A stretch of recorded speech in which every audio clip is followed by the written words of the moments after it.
The magnetic moment produced in a sample of 2 gram. Okay, तर या ठिकाणी आपल्याला मास दिलेला आहे आणि मास जो दिलेला आहे तो दिलेला आहे 2 ग्राम. तर या ग्रामचं कन्वर्जन आपल्याला करावं लागेल किलोग्राम. मग त्याला मल्टिप्लाय करू 10⁻³ ग्रामचं कन्वर्जन झालं किलोग्राम. त्याच्या पुढे इज 8 × 10⁻7 एम्पियर पर मीटर. तर मॅग्नेटिक मोमेंट दिलेला आहे. मॅग्नेटिक मोमेंट आपण कॅपिटल एमने घेऊ आणि तो दिलेला आहे 8 ×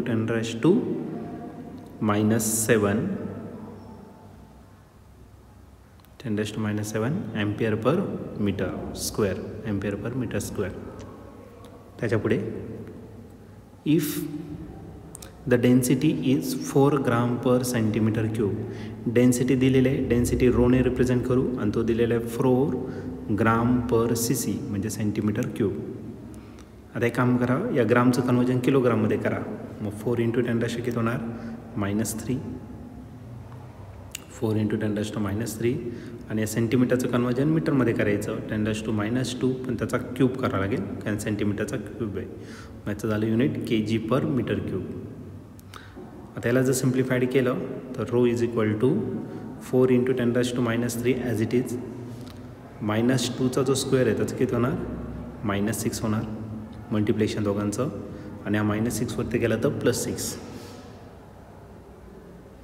मग आपल्या डेन्सिटी भेटेल 4 × 10⁻³ kg पर मीटर क्यूब. त्याच्या पुढे आता then the magnetisation of the sample is. हा क्वेश्चन 2024 आणि 2020 आला होता. ए ऑप्शन आहे 1.6, बी 1.2, सी 1.4 आणि डी ऑप्शन 1.8. आता या 4 ऑप्शनपैकी या क्वेश्चनचा करेक्ट आन्सर काय असलं पाहिजे ते आपण या ठिकाणी सॉल्व करूया आणि मग डिसाईड करूया. तर सर्वात पहिले आपल्याला मॅग्नेटायझेशन फाईंड करायचं. मॅग्नेटायझेशनचा formula magnetic moment per unit volume. आता वॉल्यूम नाही आहे तर त्यासाठी आपण डेन्सिटीचा फॉर्म्युला यूज करू. मग डेन्सिटी इज इक्वल टू काय मास अपॉन वॉल्यूम. मग डेन्सिटीची व्हॅल्यू दिलेली आहे ती आपण या ठिकाणी पुट करू 4 × 10⁻³ मास जो दिलेला आहे कन्वर्ट केल्यानंतर तो आहे 2 × 10⁻³ वॉल्यूम आपल्याला लागतो आहे तो ॲज इट इज राहू द्या व्ही इकडे घेऊन टाका आणि तो 4 × 10⁻³ तिकडे घेऊन टाका. 2 × 10⁻³ डिवायडेड बाय 4 × 10⁻³ +3. परत राईट करतो 10⁻³ आता 2च्या टेबलमध्ये 4 आहे. 2 × 2 = 4 किंवा 4ने डिवाइड केलं तर 4 × 5 = 20 0.5 आणि 10⁻³ किती होणार -6. हा भेटेल तुम्हाला मीटर क्यूबमध्ये भेटेल. ठीक आहे, डेन्सिटी तर भेटली, वॉल्यूम तर भेटलं. आता आपल्याला काय फाईंड करायचं मॅग्नेटायझेशन. त्याला सिम्प्लिफाईड करू फक्त 5 × 10⁻³ किती घेतला -7 मीटर क्यूब. ओके, आता आपण फाईंड करणार आहे मॅग्नेटायझेशन.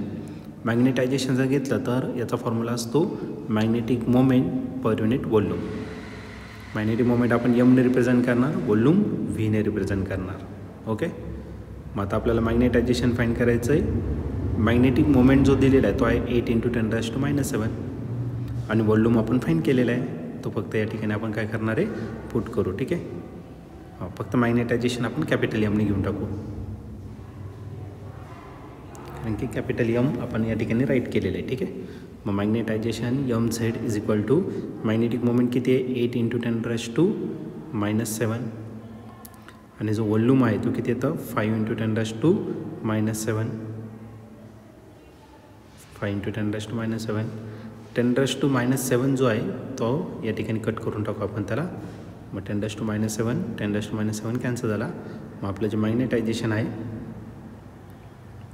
ते भेटेल आपल्याला 8 / 5 इतकं. ओके, बस त्याला आता डिवाईड करून टाकू. मॅग्नेटायझेशन 5 × 1 = 5 मग 1 पॉईंट येईल तिथं. उरले किती आता 3 5 6 किती होणार 30. ओके, मग मॅग्नेटायझेशन भेटेल आपल्याला काय 1.6. हे आपलं फायनल आन्सर असेल म्हणून मॅग्नेटायझेशन भेटेल आपल्याला 1.6. त्याला शेडेड करतोय.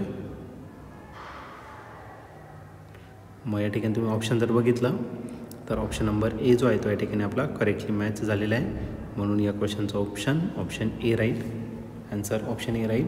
ऑप्शन ए म्हणजेच काय magnetisation of the sample is 1.6.